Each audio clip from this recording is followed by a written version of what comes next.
Hey everyone, this is just a test. We're going to be starting the live stream in about 5 minutes or 3 minutes. So if you're able to, if you can just let me know if you're able to hear me, that would be lovely. In a different location, obviously. So it's always good to check in with people and see what's up. I'm broadcasting from my house.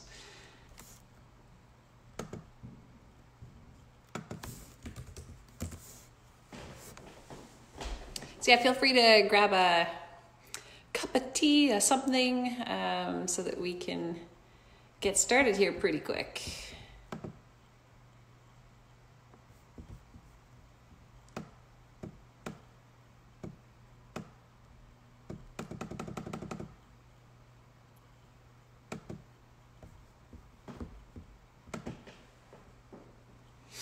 All right. So I know I've got Shiloh. Hey Shiloh, how are you doing?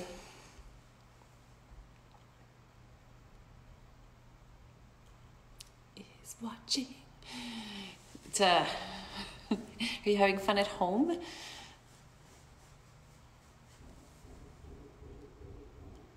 Hey Ashley, how are you?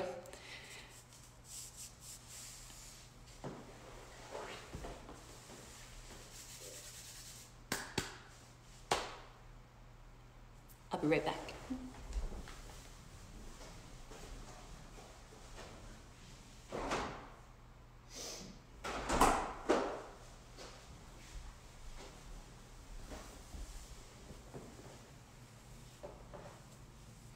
All right, so volume is good. That is great.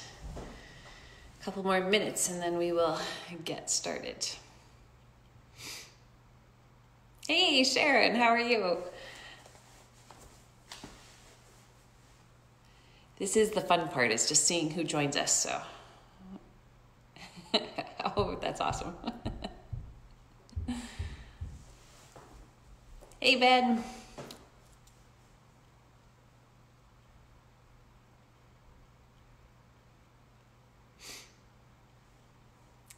Aha, Sarah, excellent. Worked, love it. Hello from Barhead. Oh. So glad everyone is able to join me this lovely day. At least it's nice and sunny outside, which is great.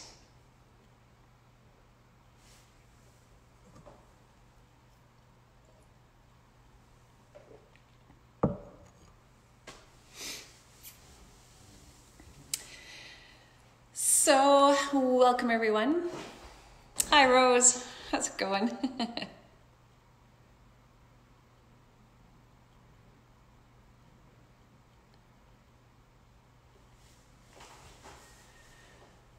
All right, so today's topic, we're going to talk about Sabbath practice. Wanted to start by showing you my favorite shirt. It says I God on it, and it's the lovely dial of an I, what used to be an I, the thing you used to listen to music on.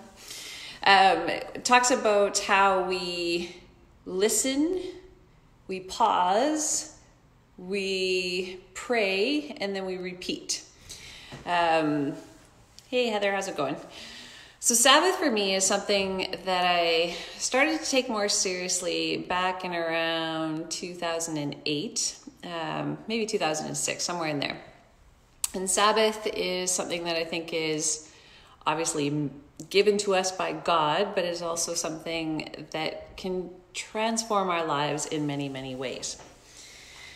I really truly believe that God calls us to the practice of Sabbath, which is really about getting into a rhythm or a sense of pattern in one's life. And so in Genesis, the very first story, we hear about how God created in 7 days, and on the seventh day, God rested.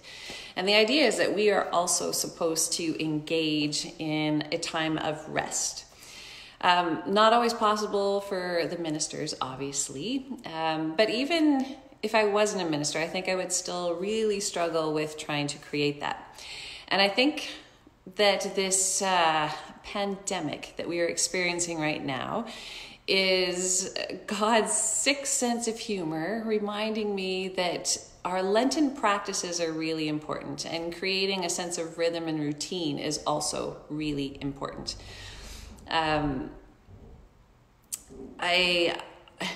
that I am working from home, because we've closed the church for a couple of weeks, it's interesting how much I typically would engage with people day in, day out. And so to be by myself, well, with my bird upstairs, I need to create a sense of rhythm. So I tried to get up at the same time this morning, tried to, at least shower. Didn't worry about the hair today. And then I made my latte, as I always do. And then I jumped into working as soon as I typically would, which is around 7:30. But the problem is that part of my rhythm is walking up and down the stairs from my office to the main office. It's about running into staff and other people who are coming through the doors and just having those constant conversations. And so I've had to change that a lot to just interacting with people online like we are right now, through email, through phone, all of those kinds of things. And it's been a challenge and exciting all at the same time.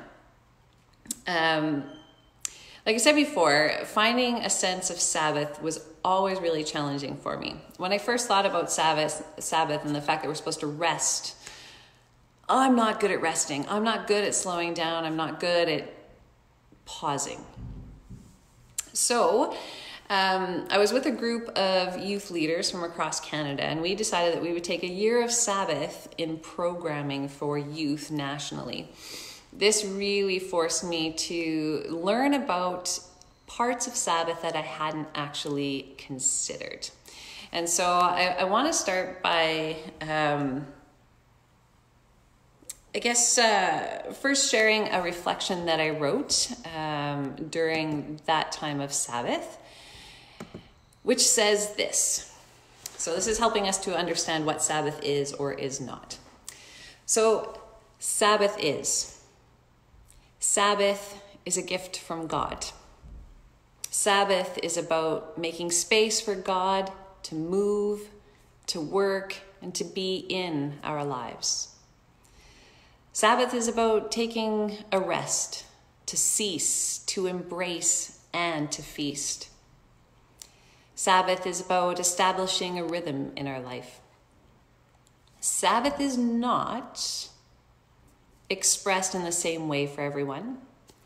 Sabbath is not something that you can contain or box up. And Sabbath is not something that can be deeply experienced without preparation.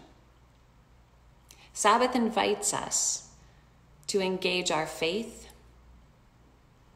to be in community, and Sabbath invites us to listen deeply to ourselves, to creation, and to God. Sabbath calls us to be vulnerable. Sabbath calls us to be honest. Sabbath calls us to be in relationship. And Sabbath calls us to live out our faith in all parts of our lives. Sabbath truly is a gift from God. So that is what I wrote back in 2008 about what I learned about Sabbath, what it is and what it is not.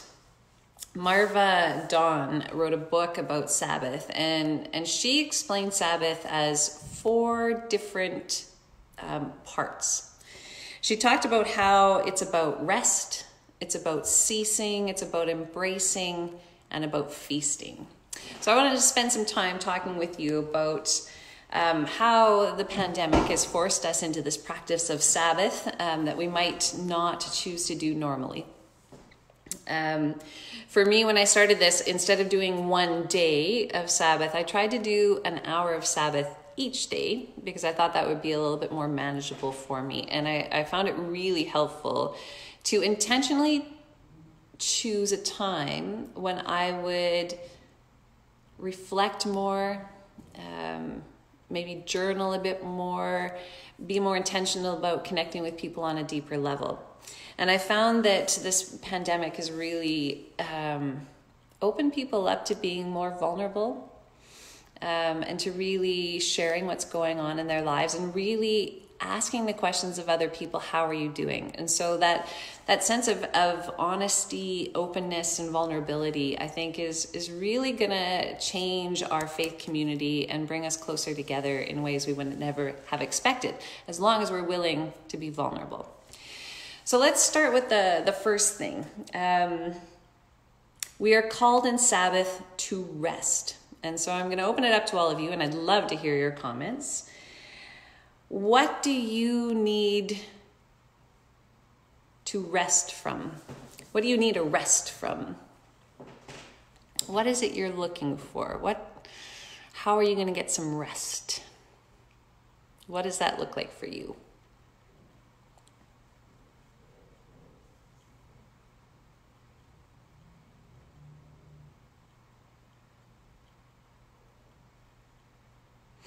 I guess for me, what I'm taking a rest from is multitasking.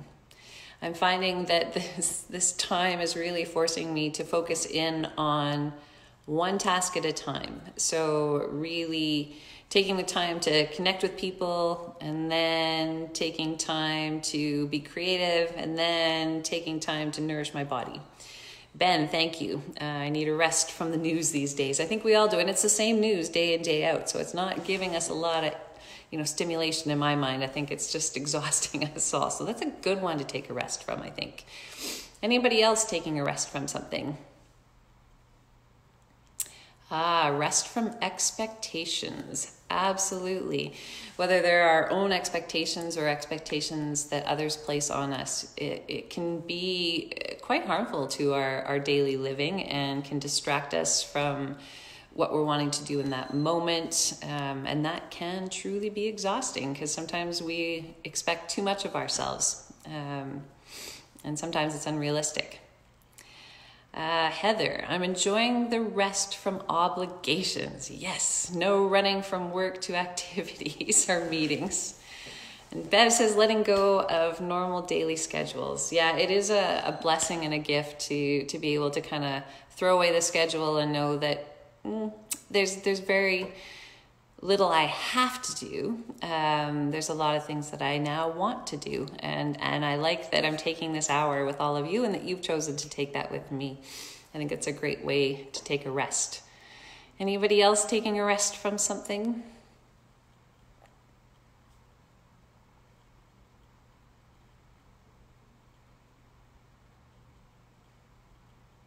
When I first started thinking about this category of resting and the idea of, just lying around, I wasn't sure how it was truly going to help me. I mean, granted, I probably need more sleep than I get in a day. I did learn to take cat naps, which were quite lovely and stimulating.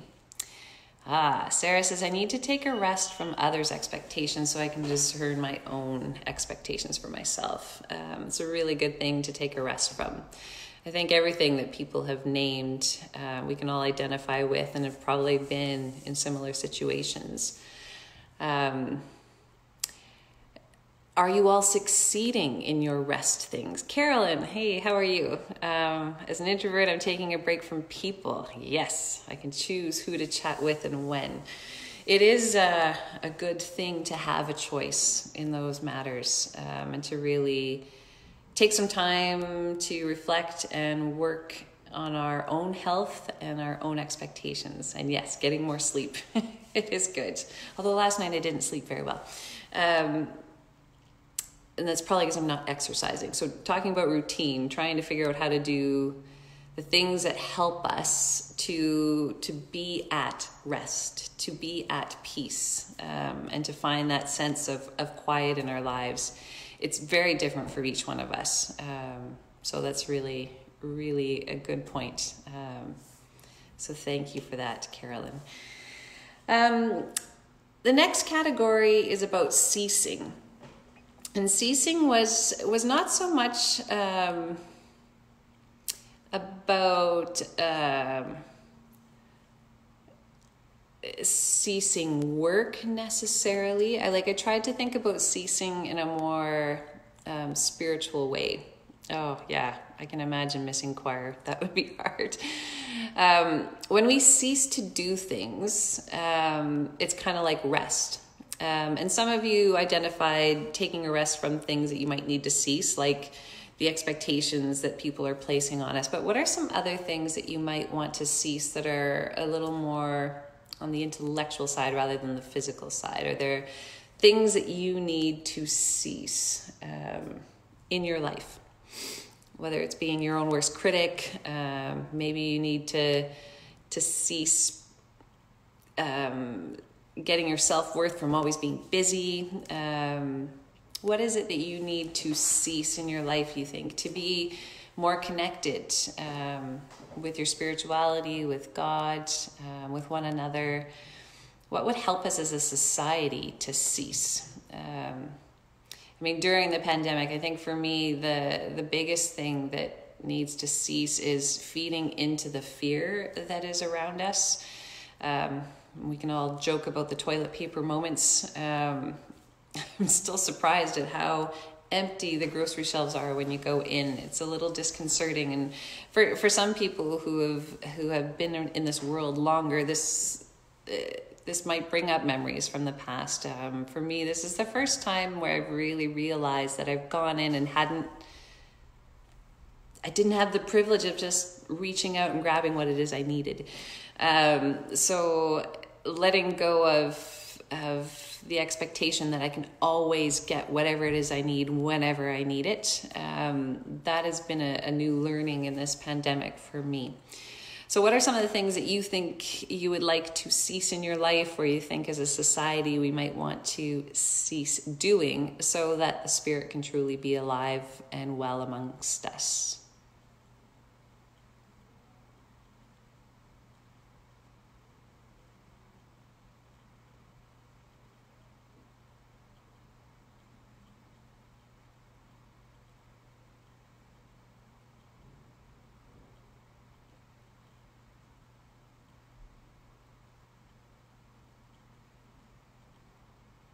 I know for some of my friends, worrying is one of the things they want to let go of.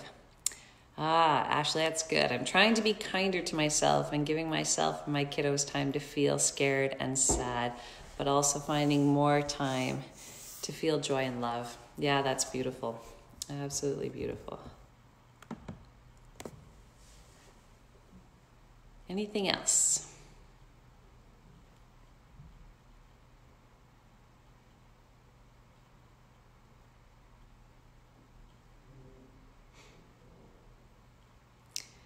Trying to resist the urge to fill the void with words in this time. So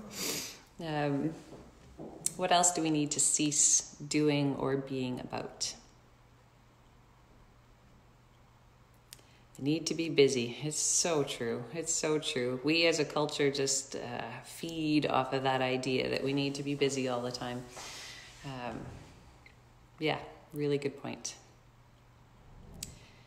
Sharon says, we need to cease thinking that doing is more important than being. Yes, that being with is often enough. True.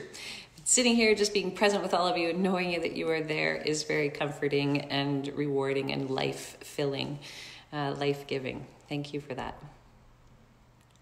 Anything else? Ben, I need to cease the worry that taking breaks during the working at home is bad. Absolutely. The one thing I did learn about Sabbath was when I actually took some time off during my day intentionally, that I was way more productive than I had been before. Sometimes we keep pushing ourselves to work, and we just can't think clearly. Sometimes walking away is the best thing we can do, because then suddenly things are clearer. It's a great practice for sure. And I know Lee would tell me that I should take more breaks. So I will listen to her this week, I promise. Other thoughts about what we should cease?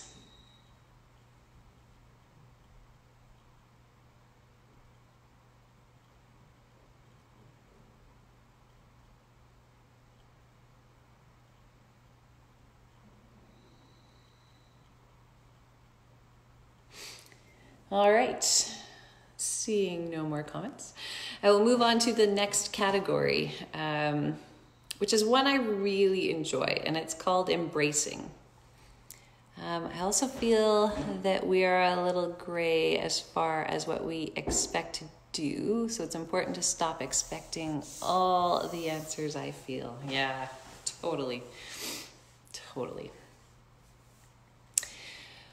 So with embracing, when I first thought about Sabbath, I kept thinking you just had to let go of everything, and that it was almost like a silent retreat where you weren't allowed to talk to anyone except for God, and was finding that really scary.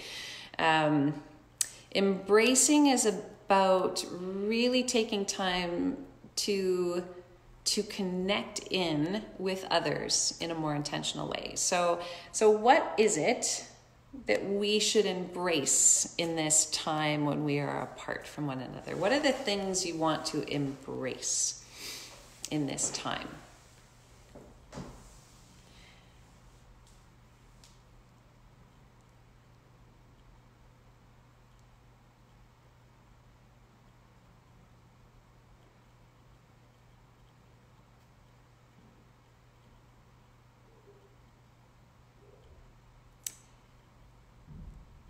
I think I want to, the quiet. Yes, that's good. Thank you for the reminder. The quiet is good.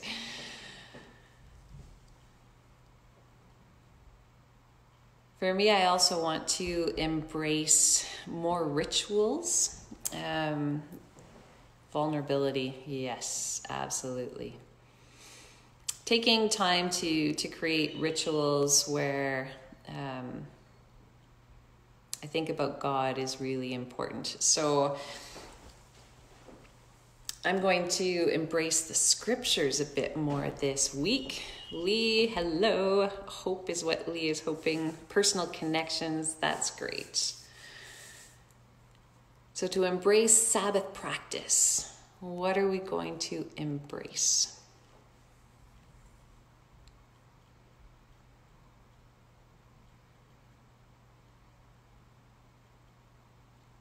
I think I'm also going to embrace having the time to send out words of affirmation and love to one another.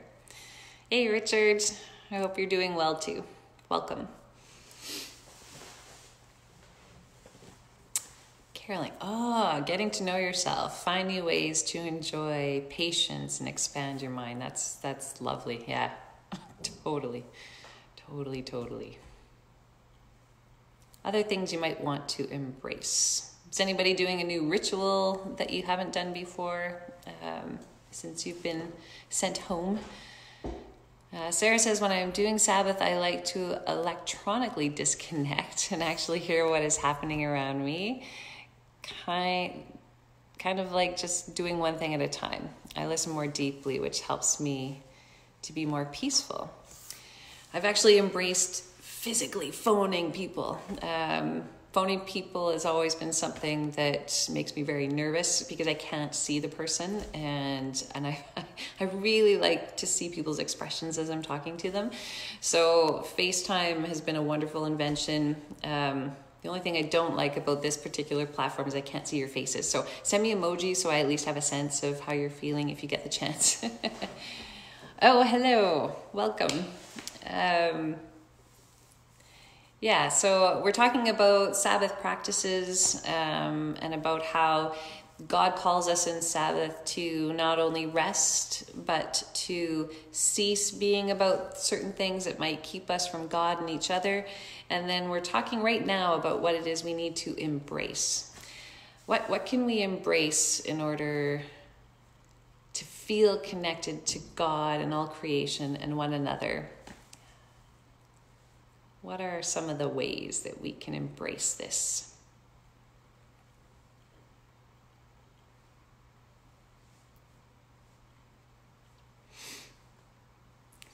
I think one of the other ways I'm embracing this time apart is through the humor and the pictures that people are sending me to.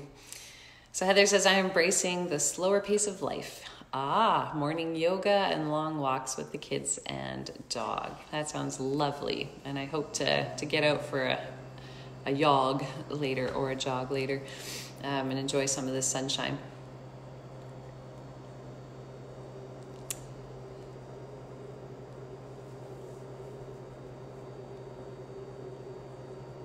All right, what's the new spiritual practice, Ben? I'm curious now. Is this it? Because this is a good one. Oh, The Cup of Our Life. Yes, that's a wonderful one. It's a great book, and I was going to talk about that probably on my next live cast. So that's great.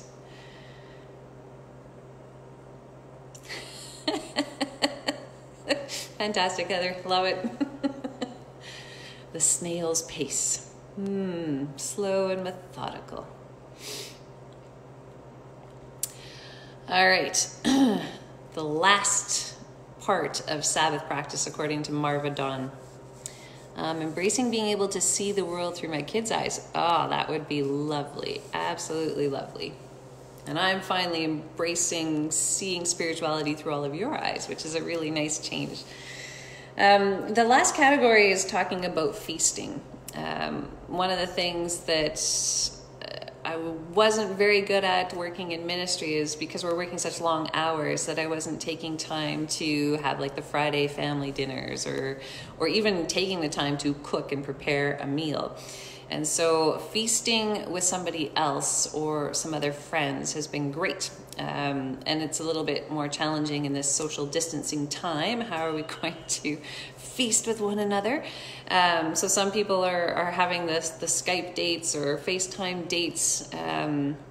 Maybe they're teaching each other a recipe and maybe you're cooking it at the same time. I think what I've always appreciated most, and this is the one piece of Sabbath that I did on a regular basis, was to go out for a meal with friends. I find it just so wonderful to be sitting across from somebody and really listening to their stories, sharing a glass of wine, and hearing about their day. I think that was one of my favorite things as a kid, was sitting around the table and our parents would ask, gain 5 pounds. Yeah, absolutely. And I'm not going to worry about that over this time. I figure in the spring we'll shed those fun pounds. But as a kid, we would gather around the table and we would tell the stories of what happened during the day. And in my family, the challenge was to see if you could make people laugh so hard that they would fall out of their seat, based on making the story better and better over time. And it was just such a fun ritual to come home and hear the stories. We'd often give people that we worked with or people we were at school with nicknames to just add to the story and make it a little more flavorful. But within that, like sharing the laughter, the tears, some of our frustration, any of that kind of stuff is feasting on what it is we're feeling, and sharing with one another. So I would love to hear what it is you are feasting on right now. What is filling your soul and your spirit as we speak, or in your day-to-day life right now? What are you feasting on?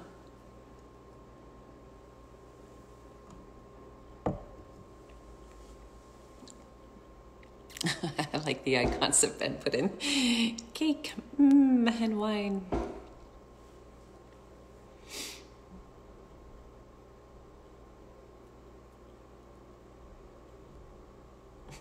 Really hope that all of you managed to get your food and that your silence isn't actually a reflection of the fact that there were no groceries in our shops these days.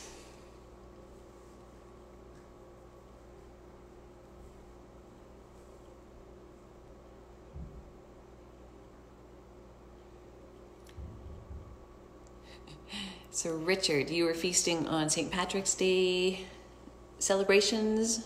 Is that what you were doing? Feasting on sunshine currently. That's a good one. That'll feed your soul as well as the vitamin D and everything else and make you feel better. You can be like a cat right now. We could pretend we're cats and dogs and just like curl up. Sharon says, my kids are somewhat reluctantly learning new recipes and taking turns making supper. Nice, that's a good idea. Their dad and I are enjoying the process of decision making involved and the conversations that are happening as a result. That's fantastic. Yeah, that's one of the things I was thinking we could share our favorite recipes online.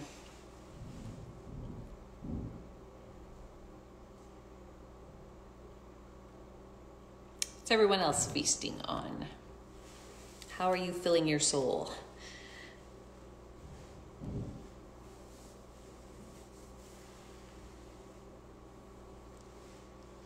Anyone feasting on Netflix right now?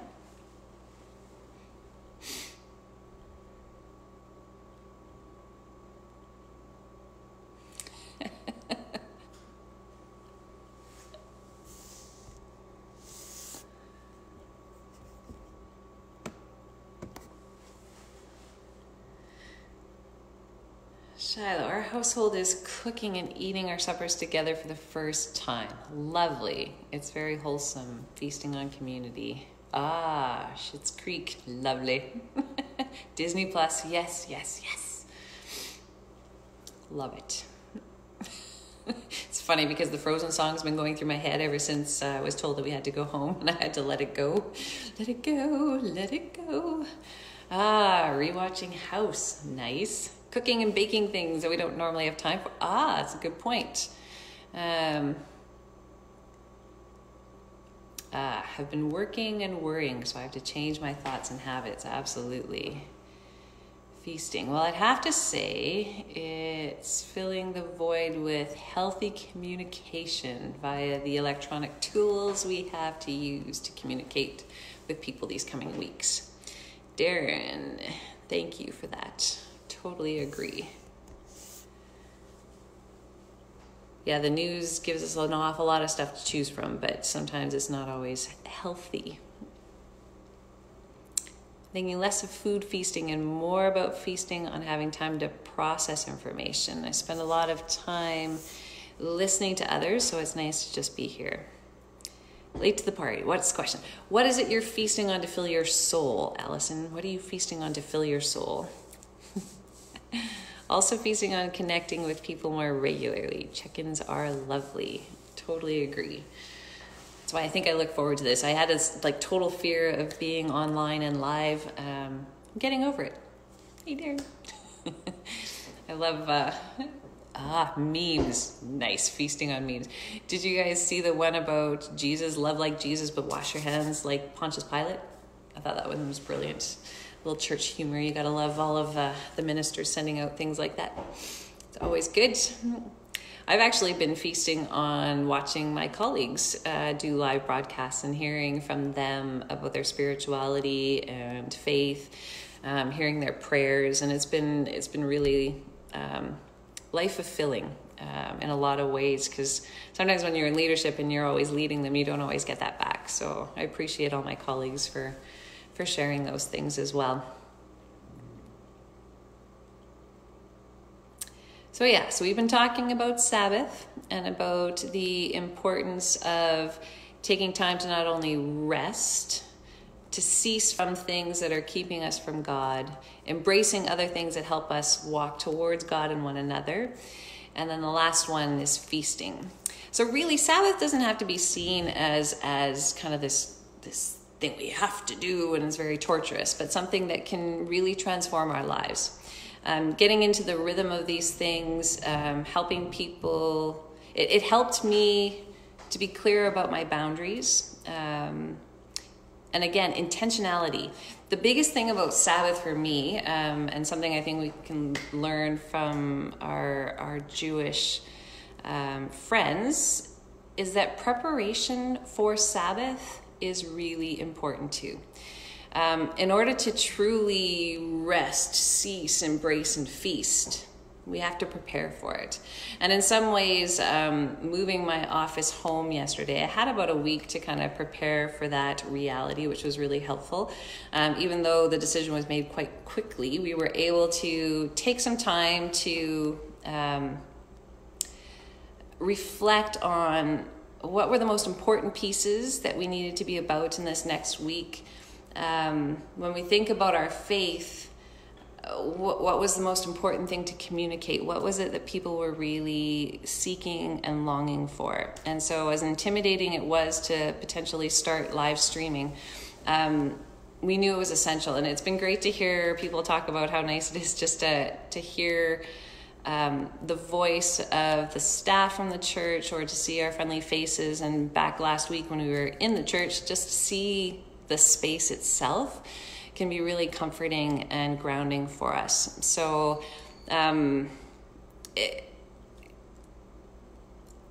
I just really had to spend time preparing myself mentally for this reality.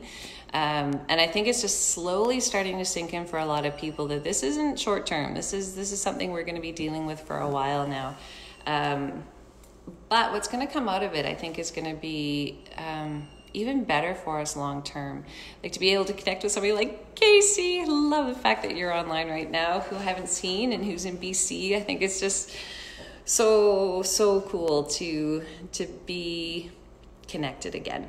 And it's funny because as I see all of your different names, I think of times that we've spent together, and even for some of you who I haven't physically met yet, when I see your name, I recognize it, and I know that we are not alone, and that God is connecting us and working through us in ways we would never expect.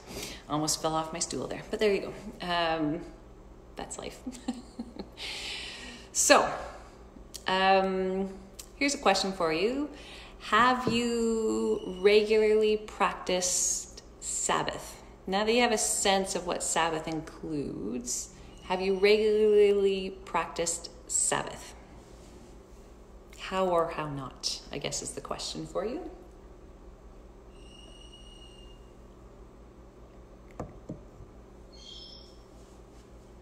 I was sharing earlier that I'm not good at taking the Sunday off, kind of like God created in 6 days and took the seventh day off. I take time every day to do some of that.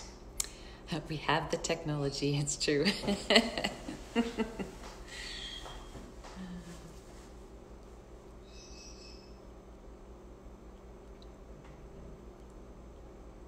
What would you say is the most important part of your Sabbath practice?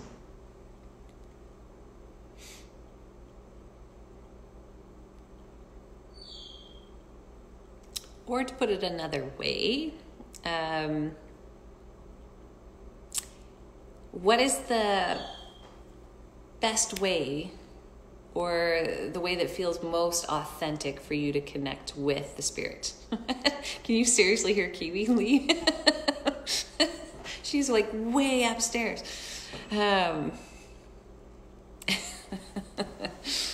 Lee says, I'm pretty good at it, but social media fasting is hard. Yeah, absolutely.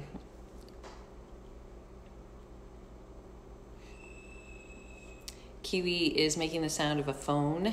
Kiwi's my parrot. She likes to ring the telephone, so that I will go up and say hello to her. Ben, it's not something I have ever actively engaged in. Well, Ben, you are a fairly regular, Sunday morning attender. So I would say in some ways you have been actively engaging in Sabbath.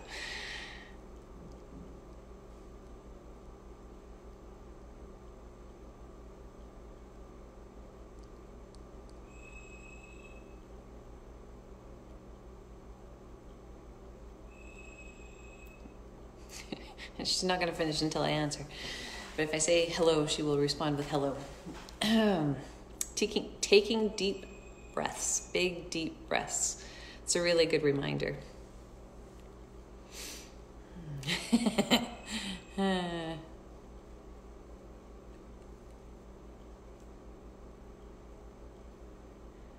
Sharon takes Mondays. I need the whole day. I enjoy cooking something more elaborate for the family that day. That's a great idea. Yeah, there's something about taking the time and really, it's kind of like what some people have described when they're knitting. Like when you're taking the time to do something, you put more of yourself into it. And I sort of see cooking the same way. Some of it, but not all aspects. Totally understand.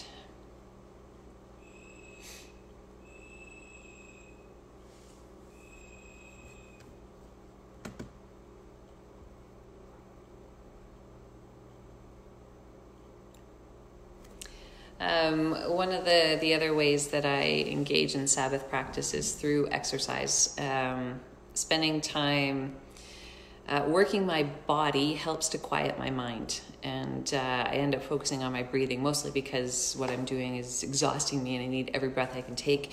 But it is a good way to let go of the stresses and some of those expectations that we sometimes feel from other people, and allows me to really just hone in on providing my body with water, filling it with air, and like I said, quieting the mind, because sometimes the mind is what distracts me from what is truly important.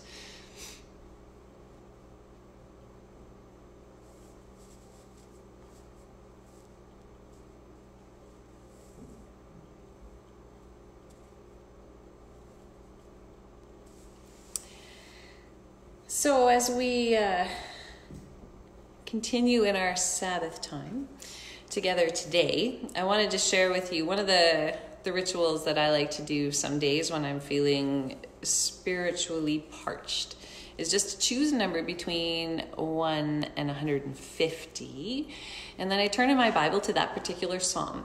Today I cheated a little bit. I chose Psalm 40 because it's one of my favorites. It also reminds me of some of my favorite music. So during this time, spending more time listening to vinyl records, going back old school on you, listening to things like U2, and U2 wrote a song called 40. And I remember the first time I heard it live, I was so excited I was crying, which I don't normally do, but it was just so beautiful to hear 18,000 people singing the same thing, which I knew was from the Psalms. Sarah, yes, music is my Sabbath, my hiding place. The harder I have to concentrate, the better. I love it. So I wanted to share with you just a bit of Psalm 40 and hope that it brings you some comfort, some peace in this time. So it says, I waited patiently for the Lord. God inclined to me and heard my cry. God drew me up from the desolate pit, out of the miry bog, and set my feet upon a rock. God put a new song in my mouth, a song of praise to our God. Many will see and fear and put their trust in the Lord. Happy are those who make the Lord their trust, who do not turn to the proud, to those who go astray after false gods. I have told the glad news of deliverance. I have not hidden your saying and help within my heart. I have spoken of your faithfulness and your salvation. I skipped out a few verses, but that's because the most important parts for me is that God put a new song in my mouth, a song of praise to our God, and many will see and fear and put their trust in God. I hope in this time that we too will receive that new song, maybe a different way of looking at what we're going through, appreciating all the people that we do have in our lives and the fact that God is with us and giving us strength and encouragement and reminders of the importance of routine, of practicing our faith, of reaching out to one another. And as we've said in Lent, our theme has been spiritual friendship. And so we truly are creating a community of spiritual friendship here live on our Facebook. And know that there are many others who watch these videos afterwards as well who can't be here at noon hour. So just so you all know, we are going to continue with our noon hour sessions.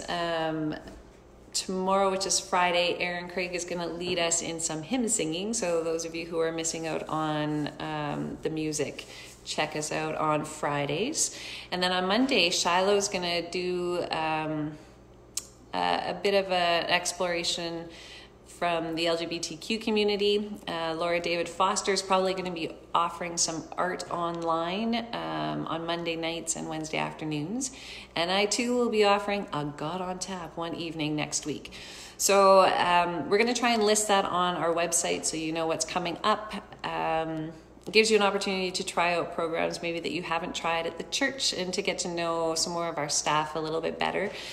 And again, it's just a different way of exploring our faith with one another. So blessings to all of you. Thank you so much for being here. And I would invite us to listen again to what Sabbath is as our prayer to end our time together. Let us pray. God, we know that Sabbath is a gift from you. Sabbath is about making space for you in our lives to work, to move, and to be with us. We accept that Sabbath is a time to rest, to cease, to embrace, and to feast. And we will continue to seek ways to do all of those. May we be mindful of the rhythm of life and the fact by engaging in Sabbath with you, God, we are remembering that we are focusing on what you value, not what society values. May Sabbath invite us to continually engage in our faith, to be in community with one another, and to listen more deeply to our heart, to our thoughts, to one another, to creation and the sounds that come from the amazing nature and world that is all around us. May we continue to be more vulnerable with each other, to listen more deeply, to be more honest, and to reach out to one another in friendship. May God bless us. Go in peace, my friends. Amen. Thank you all for joining, and hopefully we'll see you tomorrow for some hymn singing. And then Sunday, again, we will be doing a live version of the worship service. You're going to see Lee for the next few weeks. I'm going to be offering some kids' church live streaming on Sunday, so anybody with children, we're going to find a way to connect in with each other. And you can watch either. Even if you're an adult, you can join the kids one if you prefer. All right. Amen. See you all later. Thanks again. Bye.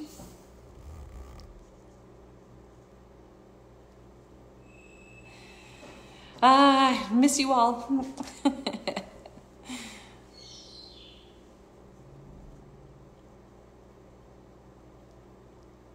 Hi, Bev.